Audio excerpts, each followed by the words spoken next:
Olá, ouvintes e leitores, sejam bem-vindos ao nosso diário de leitura do Ictus Podcast.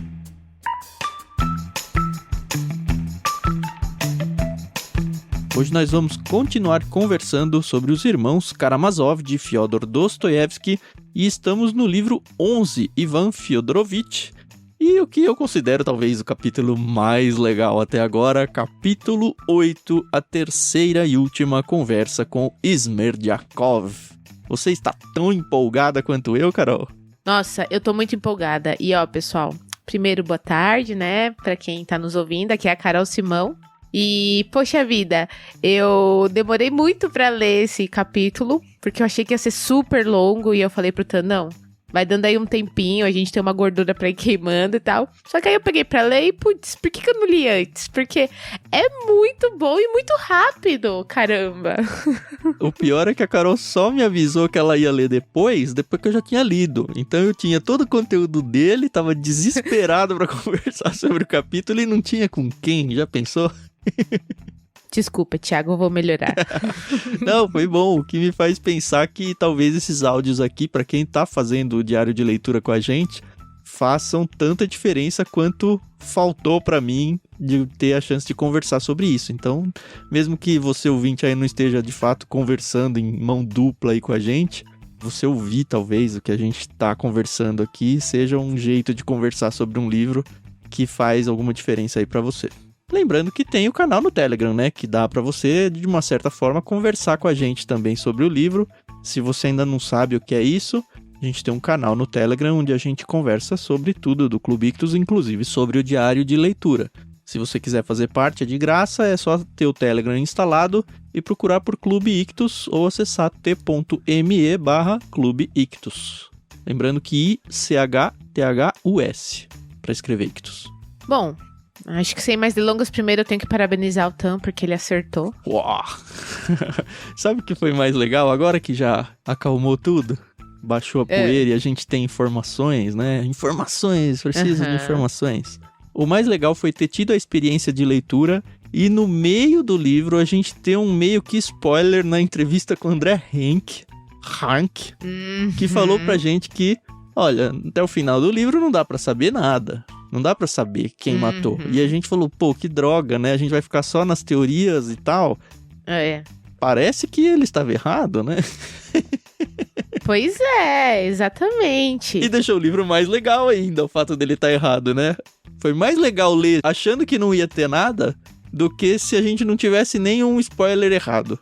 Exato. Ó, diferentemente do livro que a gente leu lá com Irmãos.com, O Médico e o Monstro, onde a gente já tinha todo um histórico, né, das nossas vidas, e a gente já sabia o que ia acontecer, a gente teve aqui um plot twist, hein? Ah, pra mim não foi um plot twist, né? Nem tanto. Foi a confirmação. O plot twist foi em relação ao que o André Hank tinha dito pra gente. Isso foi. Por isso que também é bom não ir atrás de spoilers. Eu sei que eu já tomei alguns spoilers de livros. Eu tinha o hábito de ler a última página. Mudou, é? Eu tenho aprendido. Agatha Christie não. Agatha Christie eu sempre leio a última página e de ler. Que sem graça. Mas é um hábito.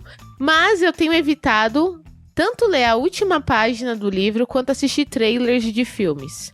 Porque eu tenho assistido filmes... tudo, né? Tudo. Eu falo pro Fernando aqui em casa. Ele, saiu tal trailer, não quero ver. Ai, vamos. Não quero, porque é muito legal você sentar no sofá agora, né? Que a gente não tá indo ao cinema. Pra ter a experiência completa. E eu não vou lembrar agora que a gente assistiu, acho que Convenção das Bruxas, o novo. É bom? Com os trailers. Horrível. Estragou tudo, não, eu não vi trailer. A experiência. Que eu tenho a referência ao filme velho. Exato. O filme velho é melhor? Muitíssimo. Efeitos práticos, é tudo muito bom. Não vou gastar meu tempo com isso. Agora, por exemplo, eu não assisti trailers de Cruella. Eu amo a Cruella, eu amo a Emma Stone. E eu falei, eu não vou assistir nada. Já viu? E não assisti.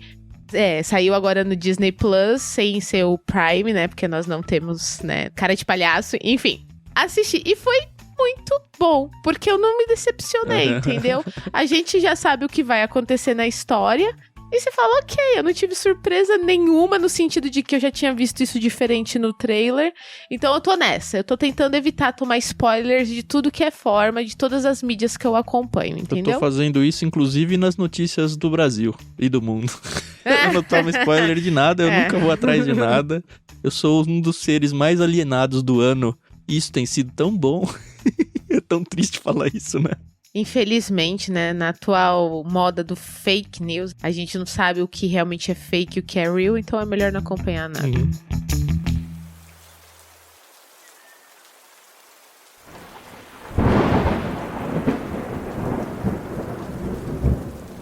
Mas vamos ao que interessa, né, Carol? Isso, vamos lá. Então, pra quem não se lembra, e duvido muito que se você chegou até aqui você não esteja acompanhando, vai acontecer o julgamento do Dmitry em breve, né? Amanhã, o que seria né? o dia breve, seguinte. Né? E já tá aqui uns 3 dias no amanhã, né? Mas tá bom. Esse livro, ele vai estar contando muito sobre o Ivan, que até então era um personagem muito distante pra nós, né? Eu sempre vi o Ivan muito Sherlockiano, sabe? Muito sério, muito na dele, muito frio, muito calculista. E esse livro tem provado que não podia estar mais enganado. Só um parênteses aqui, eu brinco isso com a minha mãe desde criança. Não tem ninguém que fale que alguém é frio sem falar que é calculista. Você já percebeu, não? Sempre é frio e calculista. Duvido você falar frio e não falar calculista. Porque eu realmente acho que a pessoa que ela consegue controlar isso. Seus sentimentos, seus movimentos, não seja calculista, né? É possível. Eu acho que ninguém é frio e calculista o tempo inteiro. Pronto. Bom, a gente tem o Ivan indo visitar o Smerdyakov. Ele já foi visitar 2 vezes, a gente viu isso no último episódio, né? E quando abriu esse título aqui, a terceira e última conversa com o Smerdyakov, principalmente por causa do final do último capítulo, eu tinha certeza que ia rolar uma morte aqui. Que o Ivan provavelmente mataria o Smerdyakov, ou até me passou pela cabeça o contrário, que o Ivan ia ser morto aqui. Mas a gente viu primeiro que não aconteceu isso, então já vou dar o spoiler do episódio de hoje. Nenhum dos dois morre, mas foi a última conversa entre eles. E eu acho que o Dostoiévski ele mandou muito bem na preparação da cena do encontro. Quando descreve o frio que estava lá fora, ele andando sem conseguir enxergar nada. Aquela cena com o bêbado que ele encontra na rua. Com o camponês. Isso. Foi fantástico. Tanto a abertura dele, quanto o fechamento cinematográfico, assim. Cinematográfico. Acho que foi a remissão, né, do Ivan. Porque, assim, o Ivan, ele tá disposto a se encontrar com o Smerdyakov pra matá-lo, né? Pelo menos foi assim que ele fechou a última leitura. E ele tá tão cego de raiva que ele dá esse tropeção nesse camponês. O camponês cai desmaiado. E ele fala, vai morrer de frio aí. Tá nevando, né? Tá nevando muito, né? A neve, muito, assim, claramente ele tá lá caído, a neve vai cobrir o corpo dele e ele vai morrer. E o Ivan não tá nem aí pra isso. Exato. Ele chega até a casa do Smerdyakov. E eu achei engraçado, porque quando ele chega na casa, ele fala com a Maria, né? Que é a moça que mora na casa da frente. E eu tinha esquecido que... Né? Isso. O nome do Smerdyakov é Pavel, né? Pavel Fyodorovich. Eu acho que tinha aparecido uma vez só. Então, eu tinha esquecido esse detalhe, que ele foi batizado com o sobrenome, né? Por isso que tem mais essa questão, será que ele é? Será que ele não é filho do Fyodor lá, né? Mas tudo bem. Ele se encontra e aí, não sei se o pessoal lembra que na cena anterior ele descreveu o quartinho onde o Smerdyakov morava, cheio de baratas, uma coisa assim, meio tensa. E ele volta a narrar falando que algumas coisas mudaram ali. Não sei se isso tem tanta importância, mas se tá no livro, eu não né, acho a gente que fala. A mudança do ambiente tenha afetado tanto. O que afetou mais é a mudança do Smerdyakov, né? Porque passaram alguns dias aí. Nem sei se teve no capítulo quanto tempo depois, mas com certeza passou um tempinho razoável aí, a ponto de o autor dizer aqui que o Smerdyakov ele tinha mudado, estava muito magro, amarelo, seus olhos desapareciam nas órbitas, suas olheiras azulavam. Então ele tá bem capenga aqui, né? O que já me fez pensar que o Ivan não vai matar ele, mas ele vai morrer doente, sei lá. Mas também narra que o Ivan também não tá legal, né? Ele tá consumido aí pela culpa, então ele também emagreceu, ele tá com os olhos amarelados, né? Então, isso também é importante citar. Mas aí ele chega pra conversar e assim... Gente, eu tenho muito medo de galera assim, como o Smerdyakov tava, sabe? Que é o tipo de pessoa que vai explodir a qualquer minuto, você sabe disso, mas o Ivan precisava confrontar ele, né? Porque afinal de contas ele quer uma confissão. Quer saber, né? Se o Smerdyakov teve alguma coisa a ver com a noite do assassinato ou não. Primeiro ele chega aqui e fala, eu só vim fazer uma pergunta e juro que não vou embora sem que você me responda. A senhorita veio vê-lo? Quero dizer, Katerina Ivanovna, porque a Katerina já tinha dito que ela tinha conversado com o Smerdyakov, né? E o Ivan fica irritado, acho que foi por causa disso, né? Que ele ficou irritado. E aí ele queria ouvir, do lado dele. É interessante que o Ivan, ele dá uma enrolada no começo, né? Ele não fala, assim, com todas as letras. Sei lá. É o que eu tô falando. O Ivan, pra mim, ele tinha toda uma característica, assim, de ser contido e ele tá se perdendo aqui. É um Karamazov, não tem jeito. E aí aquela frase que o Alyosha tinha dito pro Ivan, falando, não foi você que matou, lembra? Acho que foi até título de um capítulo. Ela volta, mais ou menos, né? Porque o Smerdyakov fala, fica tranquilo, não foi você que matou ele. E aí ele já tinha apresentado, acho que no último capítulo, aquela ideia de, não, você tinha ido embora porque você sabia que seu pai ia ser morto, e aí foi um jeito meio indireto de você ser o responsável pela morte dele, né? Pelo menos na cabeça do Smerdyakov isso fazia algum sentido. Sim. É interessante até essa parte que você falou, né? Que o Smerdyakov fala pro Ivan, vá para casa, não foi o senhor quem matou. E aí aqui fala que o Ivan estremeceu, lembrando-se das mesmas palavras ditas por Alyosha, como o Tan falou. E ele fala assim, eu sei que não fui eu, balbuciou. O senhor sabe? Disse Smerdyakov. E aí, tipo, o Ivan começa a ficar... Não fui eu, né? Aí ele, tem certeza? Ai, que raiva que vai dando. É uma agonia, sabe? Mas o Smerdyakov fala, não, foi sim. Foi você que matou, tô no fim da página 718 aqui. Então foi o senhor quem matou, sussurrou Smerdyakov com fúria. E um pouquinho mais adiante ele diz, foi o senhor quem matou. O senhor é o principal assassino. Eu só fui seu assistente, seu fiel servidor. Foi seguindo as suas orientações que eu fiz tudo. Aí a hora que falou isso, eu falei, opa, parece que alguém aqui acertou alguma coisa. Pois é. Tanto que o Ivan responde, né? Que você fez tudo? Mas então foi você quem matou? E a princípio eu achei que ia parar aí, tá? De verdade. Eu falei, ai, droga, chegou, bateu na trave, mas não entrou, sabe? E aí o Smerdyakov, ele fica muito... não assustado, ele fica até confuso, assim. Fala, cara, não é possível. Mas então é possível que o senhor não soubesse de nada? Balbuciou o Smerdyakov, incrédulo com um sorriso às avessas. Do tipo, cara, eu tô incrédulo que você não sacou ainda o que aconteceu. Pois é. O Ivan parece comigo que às vezes eu tenho que ter o óbvio na minha frente pra eu entender o que tá acontecendo. Mas assim, tava óbvio pra gente, pra mim, né? Óbvio não, né? Eu queria que fosse ele, mas teve muitos indícios, mas os indícios não foram todos apresentados pro Ivan na história. Foram apresentados pra gente como leitor. Inclusive, na nossa última leitura, eu ainda falei que eu achava que a Grunchenka tava envolvida de alguma forma, então. né? E errei. Mas aí o que acontece? O Smerdyakov fala, não, fui eu. E o Ivan meio que não acredita e tal. E aí ele fala, ó, vou pegar um negócio aqui na minha meia. Aí eu falei, vai puxar uma arma, uma faca. Também pensei isso, uma faca. Né? Mas ele tira um pacotinho e dentro desse pacote tinha 3 maços de notas de 100 rublos. Está tudo aí, 3.000 rublos. No total o senhor nem precisa contar. Tome, sugeriu Smerdyakov a Ivan, apontando o dinheiro com a testa. Ivan caiu na cadeira, estava branco como lençol. E aí, dali pra frente, assim, é sensacional o capítulo. É água abaixo, não dá mais pra segurar informações. E o capítulo todo é o Smerdyakov contando como que se deu toda a cena, né? E encaixa tudo, né? Aliás, quase tudo. Tem uma coisinha que tá me incomodando ainda.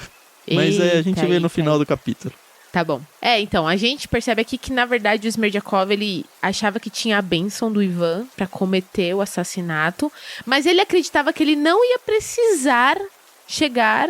às vias de fato, né? Exatamente. Porque ele tinha certeza que o Dmitri viria naquela noite, que ele mataria o pai, ou que pelo menos ele machucaria tanto que ele ficaria um tempo inconsciente. O Smerdyakov, ele queria muito dinheiro, porque ele queria ir embora, né? Ele queria ou ir pra Moscou ou pro estrangeiro, mas ele não queria ser acusado de roubo, né? Uhum. Então ele meio que arquitetou que, poxa, o Dmitri vai vir, ele vai matar o pai, eu vou fingir que eu tive uma convulsão, né? E aí vai dar tudo certo. E realmente, só que assim, não existe crime perfeito, né? A gente aprende isso aí, né, na televisão, na vida real. Não existe crime perfeito. O que ele não contava era com o Grigori, né? Que o Grigori fosse... Na verdade, ele até contava com o Grigori, mas ele ficou com medo que o Grigori morresse. E se o Grigori morresse, o plano dele não daria certo. Mas o fato é que dá tudo certo, né? Por enquanto tá tudo do lado dele, né? Ele tá de fato o Dmitri bem. vai pra lá. Uhum. Tem toda a cena que a gente já viu junto com o pai, mas o Dmitri nem rouba o dinheiro e nem agride o pai. E aí o Smerdyakov vê que aconteceu aquela treta entre o Grigori e o Dmitri, e ele fala, bom, é a minha deixa, né? E aí ele vai lá, tem toda a cena dele fazendo as batidas pra o pai lá, o Fyodor, abrir, mas é interessante, aí vai chegar onde eu queria. O Fyodor, ele abre a janela, conversa com o Smerdyakov, e o Smerdyakov fala que a Grutchenka tava lá. E aí ele fica alucinado. Ela tá ali na porta, porque ele queria que o Fyodor abrisse a porta pra ele agredir. Isso. Mas ele não abre. E aí fica naquela, vou abrir, não vou abrir. Aí ele volta pra janela, olha, tá ali, não tá ali. O fato é que o Smerdyakov, ele agride o Fyodor pela janela, não é? Ou eu que viajei? Na verdade, ele entra. Ele entra na casa? Ele entra na casa, ele fica atrás. Na página 726... começa bem assim, ó. Eu nem me lembro mais. Eu mesmo já devia estar muito pálido, de pé, bem na frente dele. Então lhe sussurrei. Ali, ela está bem ali, debaixo da janela. Como é que o senhor não consegue enxergá-la? Trá-la aqui, o Fyodor falando. Ela está com medo, eu lhe disse. Todo esse barulho a deixou muito assustada. Ela se escondeu atrás das árvores. Vá, eu lhe disse, vá chamá-la pessoalmente de seu quarto. Ele saiu correndo, foi até a janela, pôs a vela em cima do parapeito, gritou, Grutchenka, você está aí? Ele gritava muito, não ousava nem inclinar a cabeça para fora. Não queria me deixar nem por um segundo. Morria de medo. Ele tinha tanto medo de mim que nem se atrevia a passar um segundo sem mim. Ei-la ali, eu lhe disse, e me aproximei da janela. E me inclinei bem para fora. Então ele estava dentro. Ei-la bem ali, entre as árvores. Está sorrindo para o senhor, não está vendo? De repente ele acreditou. Começou a tremer. Andava muito apaixonado por ela de verdade. Ele estava do lado de dentro. Entendeu? Eu que entendi errado, porque eu achei que ele não tinha abrido a porta para ele e ele teve só acesso pela janela. Porque, olha, inclinou-se totalmente para fora da janela. Portanto, peguei o peso de papel de ferro que ele tinha em cima da mesa. Ele tinha que estar dentro da casa. Levantei e bati. Ele estava do mesmo lado da janela, né? Exato, porque aí ele ficou de costas. Não, então tudo bem. Porque eu achei que tinha um buraco, porque quando vem os investigadores, a porta tá aberta, né? Isso. Porque assim, o que eu achei é que o Grigori, tanto que o Ivan fala mais pra frente, espere, disse Ivan refletindo, e a porta? Se ele só abriu a porta a você, então como o Grig pôde ver a porta aberta? É porque ele entrou depois que o Grig tinha apanhado, né? Exatamente. Porque ele esperou o Dmitri sair. Porque assim, quando a gente lê a primeira vez, a gente vê ali com o Dmitri. E como o Dmitri estava bêbado, ou pelo menos era como se ele tivesse ébrio, ficou tudo muito nebuloso pra gente também, né? E agora que a gente conseguiu entender que o Dmitri, ele foi, brigou com o Grigori, né? Que deu a cacetada lá na cabeça dele. O Grigori ficou desmaiado. E aí o Smerdyakov agiu. Entendeu? Tanto que você vê que ele não vai acudir o Grigori. Pelo contrário, ele vai, ele vê que ele tá ensanguentado lá, tá mergulhado no próprio sangue.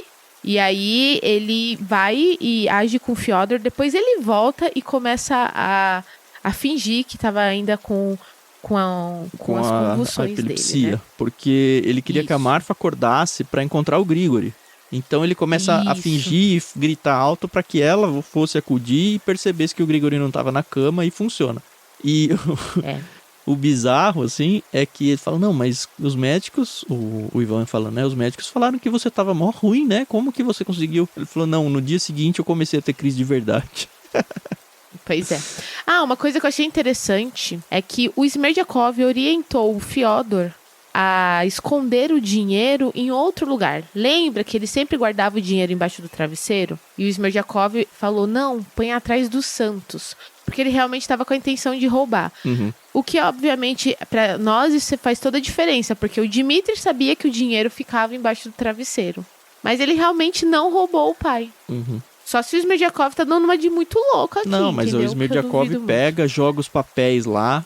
Ele cria toda a cena como se fosse, de fato, o Dmitry que tivesse roubado. Fala, por que você não levou os pacotes? Não, eu tinha que deixar um cenário aqui construído como se alguém tivesse desesperado por encontrar e tal.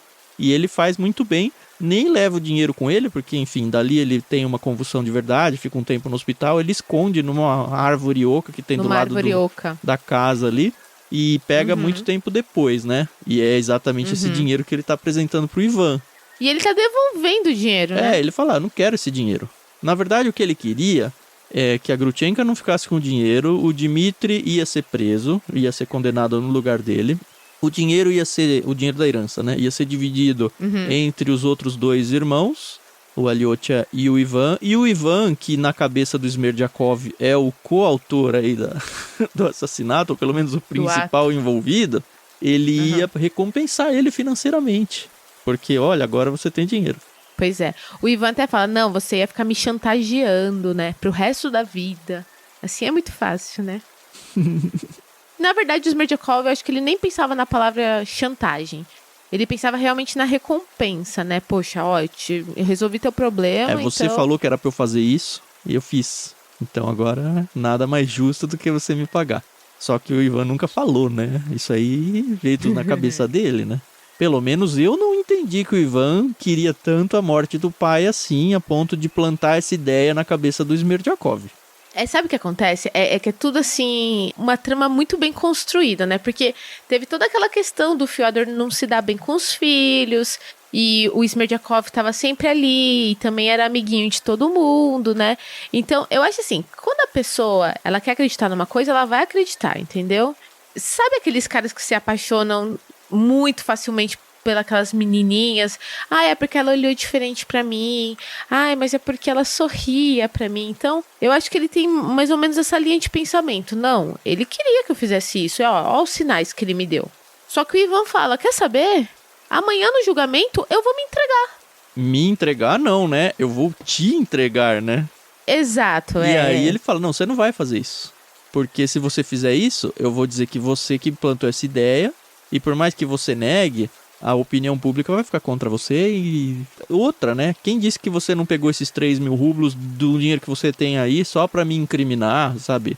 Vai arrebentar com a sua vida e não vai conseguir comprovar que sou eu. Nossa, é muito ruim quando você fica assim numa sinuca de bico, né? Que não tem saída, né? É complicado.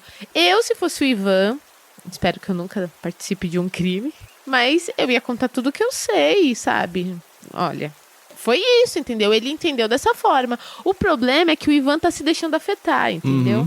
A gente termina esse capítulo sem a gente saber o que o Ivan vai fazer. Eu acho que ele não vai contar, inclusive.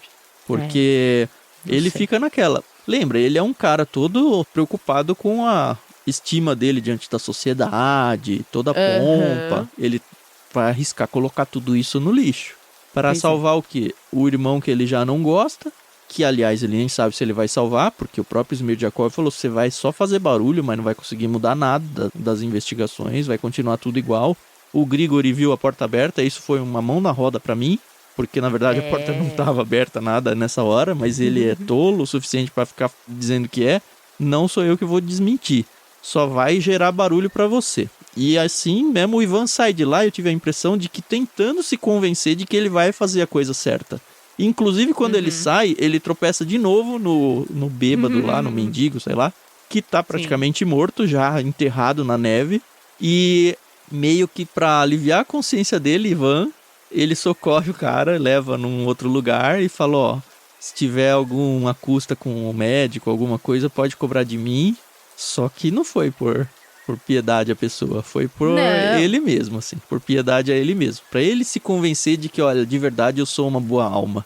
Mas o capítulo, inclusive, termina falando que ele não tá em paz. Tem alguma coisa que tá irritando ele demais. Ele não sabe o que é, mas que isso tava deixando ele inquieto e atormentado, né? Então... Mas, quando eles chegam, ao chegar perto de sua casa, deteve-se, fulminado por uma ideia repentina. Agora, não seria melhor ir à casa do promotor e contar-lhe tudo? Tipo agora, né? Resolveu a questão caminhando novamente para casa. Amanhã, tudo ao mesmo tempo de uma só vez. Murmurou e estranhamente toda a sua alegria, toda a sua satisfação consigo mesmo desapareceram e em um piscar de olhos. Logo que entrou em seu quarto, algo gelado lhe apertou o coração, como a lembrar-lhe, ou melhor, como a exclamar-lhe, algo doloroso, terrível, encontrava-se justamente naquele quarto, tanto agora quanto antes. E aí sim ele começa a se sentir doente, sem forças. Mas é assim, eu sei o que precisa ser feito, vou fazer agora? Não, vou fazer amanhã. E essa atrasada, essa postergada aí já mostra pra mim que caminho que eu acho que ele vai seguir. E amanhã... Enfim, finalmente chegou a noite, né? Então não dá pra estourar mais o tempo, a menos que tenha uma volta no tempo aqui. Chegou finalmente o dia do julgamento do Dmitri. E a gente já sabe que o Dmitri não é o assassino. E a gente sabe que o Ivan tem informações. Lembrando que junto nesse bolo todo tem o plano do Ivan de pegar o Dmitri e fugir com ele para as Américas. Tem um monte de coisa aí para ser resolvida. O livro Ivan Fyodorovich ainda não terminou. Eu acho que tem só mais um capítulo, é isso? 2, 9 e 10. Que é o próximo dia de leitura nosso, né? Isso. Então, até o próximo episódio a gente encerra esse livro, Ivan Fyodorovich, espero eu, com o julgamento concluído. Pois é. E assim, eu achava que esse era o último livro, e não é, tem mais um livro. Tenho 12, um erro legal. E eu acredito que o legal aqui não seja que é super cool, né? Deve ser da lei, né? É.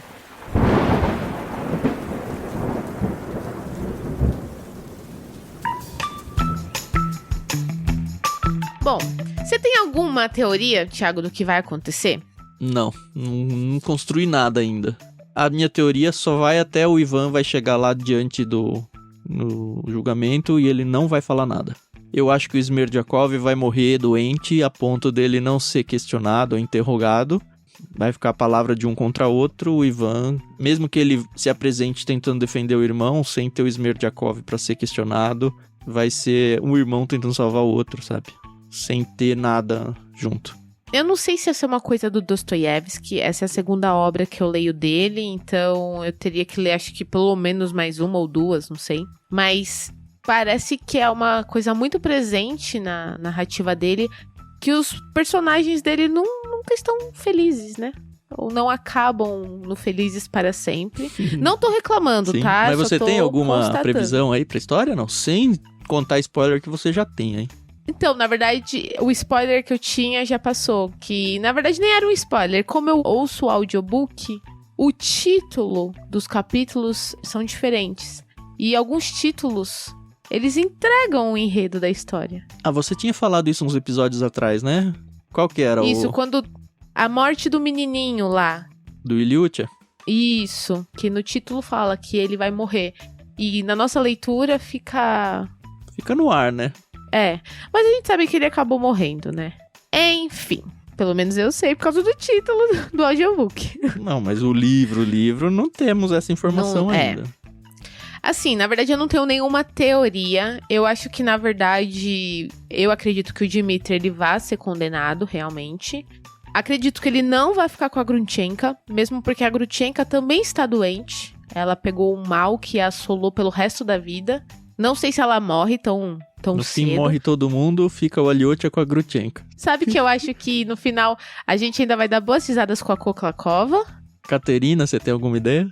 Eu acho que essa também vai embora. Vai só porque ela sumir tem da história, família né? em Moscou.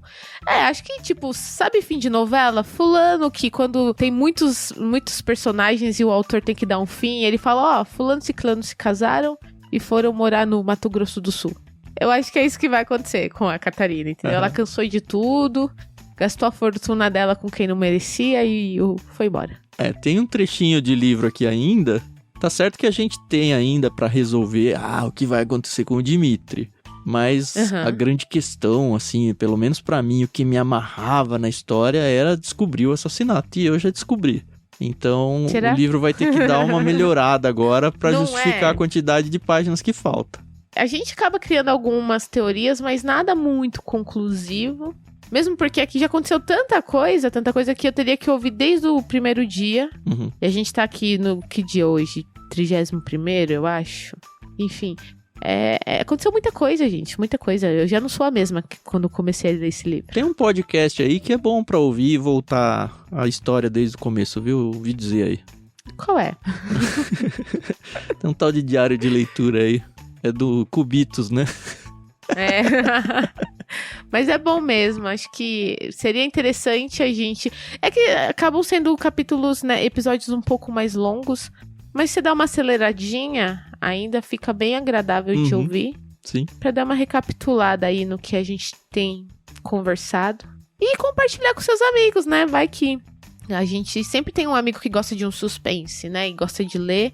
E esses diários de leitura, eles são totalmente atemporais, né?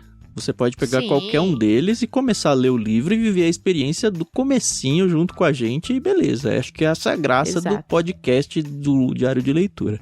E lembrando que a gente não é especialistas aqui em literatura, a gente gosta de ler e a gente vai dando as nossas impressões aqui. Então, já falamos muita besteira, o Tan já acertou muita coisa, em outros livros eu também já acertei. Enfim, a gente também não tá aqui numa disputa. É uma experiência de ler junto mesmo, é uma experiência de leitores conversando sobre os trechos lidos juntos. É isso. Exato. Que é bem mais legal do que se com arrogância certeza. E acadêmica da literatura aí, né?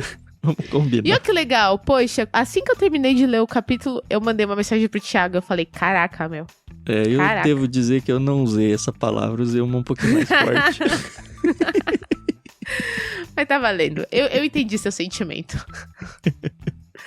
Ai. Então tá bom, no próximo episódio a gente termina o livro, não o livro Os Irmãos Karamazov, né, o livro dentro do livro, e vai ter o salto temporal ainda. Né? Tem força nisso daí. Tô só vendo esse salto temporal. Vai ser de 2 dias o salto temporal, né? Porque até agora a gente tá no mesmo dia, faz 6 meses, né? Onde que a gente viu que vai ter salto temporal? Lá no começo do livro. O próprio autor falou pra gente. Né, fala. O próprio autor tem que ter. Tem que ter, né? Não é possível. Então tá. Até o próximo episódio, senhores ouvintes. Obrigado por estarem com a gente mais um dia aqui no Diário de Leitura. Como a Carol falou, não se esqueçam de compartilhar esse áudio, compartilhar toda a experiência de leitura. Não se esqueçam de ajudar o Ictus Podcast e todo o Ministério Ictus a continuar existindo. E você pode fazer isso através de doações para nós, tá aí na descrição desse áudio. Através de compras na Amazon, partindo do nosso link, que também tá aí na descrição, mas principalmente através da sua assinatura em qualquer um dos planos no Clube Ictus, que é exatamente o que a gente mais quer que você participe realmente e cultive dentro da sua vida aí essa experiência de ler livros de tudo quanto é tipo. Com isso eu, @vulgutan, me despeço, até o próximo episódio.